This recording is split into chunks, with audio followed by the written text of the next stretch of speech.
Magandang araw mga kaibigan. Bigyan natin ng opinion, reaction itong post ni Tio Moreno na grabing katawa. Sabi lang niya, ha ha ha ha ha ha. Isinare lang niya ang post ng GMA News 1 hour ago. Tungkol ito sa policy ni General Torre. Yung maganda namang policy, yung 5 minutes response na dapat nandiyan na yung police. Okay, ito. 8 police chiefs in Metro Manila were removed from their post for failure to implement the 5 minutes response time policy according to June Veneracion Report on Super Radio DZBB. Okay, pasahin natin yung mga article mamaya. Ito lang mga, magbasa lang ako sandali sa mga comments. Neng Latayada, Binoang 5 minutes. Jomar Di Corion, 5 hours responded. Mary Ann Junida, Pasiklab. Ano pa? Pasiklab. Joan Narbasa, nabuang na. Joko Santua, si Tori na lang, nabilin, ana pohon. Dennis Durana Bulataw, I saw it coming. 5 minutes goal seem to be unrealistic and impossible.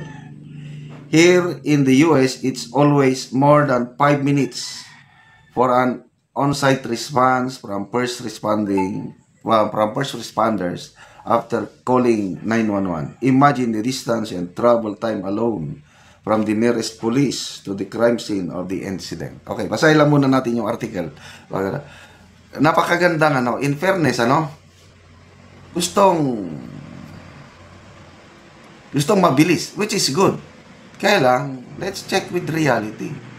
Metro Manila yan, traffic, grabe. So, I don't know bakit itong 8 police chiefs, kung sinadya ba nila na wag nang implement dahil imposible, pahalang marilib sila. I don't know. Ito na yung article ng GMA News. 8 police chiefs removed for failure to published June 16. Yan lang. 8 police chiefs in Metro Manila were removed from their post for failure to implement the 5 minutes response team policy, according to June Veneracion Report on Super Radio DZBB. PNP Chief Police General Nicolas de Torre said in an interview with reporters that the police officials refused to comply with the policy. Nakaka-alarma ito. Mamaya pag refuse to comply. The cops were stationed ito yung mga police chiefs, in Navotas, Caloocan, Valenzuela, Mandaluyong, Marikina, San Juan, Parañaque, and Makati, according to PNP spokesperson Brigadier General Jane Pajardo. Meanwhile, Torre said more police officials are expected to be removed from their posts, including provincial directors in Central Visayas. Ano kaya mangyari dito? Torre added there are already replacement lined up for the removed officials.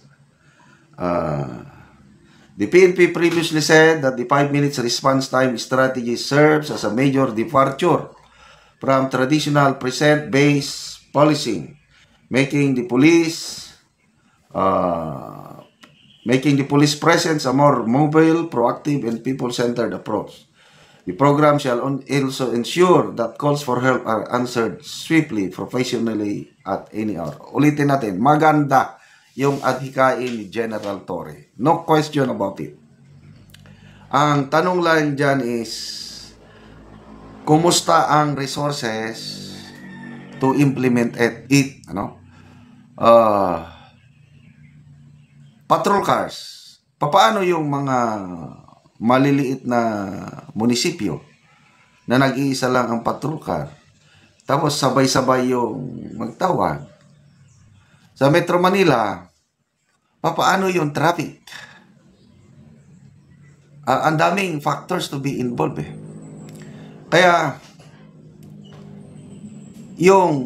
kung tama itong nabasa ko refuse to comply, ibig sabihin, yung mga police chiefs, nakita na nila na hindi ulitin ko, PNP Chief Police General Nicolas Torre III said in an interview with reporters that the police officials refused to comply with the policy. So, 8 police chiefs yan, mga rangko siguro ito, mga lieutenant colonel. O colonel kaya. So, senior officers na. Hindi kaya sign of protest ito? So, sana naman, ulitin ko magandang adhikain ito na kung maipatupad, matutuwa ang taong bayan. Ang panalo nito, ang taong bayan. Kailangan kawawa naman itong mga police chiefs. But anyway, hindi ko alam ang dahilan ng 8 police chiefs na ayaw sumunod. Siguro, nakita nila na itong nag-comment, Dennis Bulataw sa US Hindi daw talaga sufficiente yung 5 minutes response. Okay. Evelyn Lerida.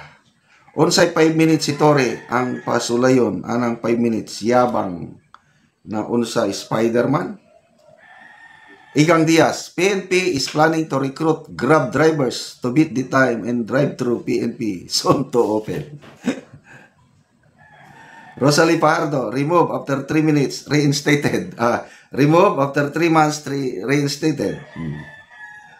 Toby Rosales, wala pa na activate ang teleportation jutsu at pwede teleportation.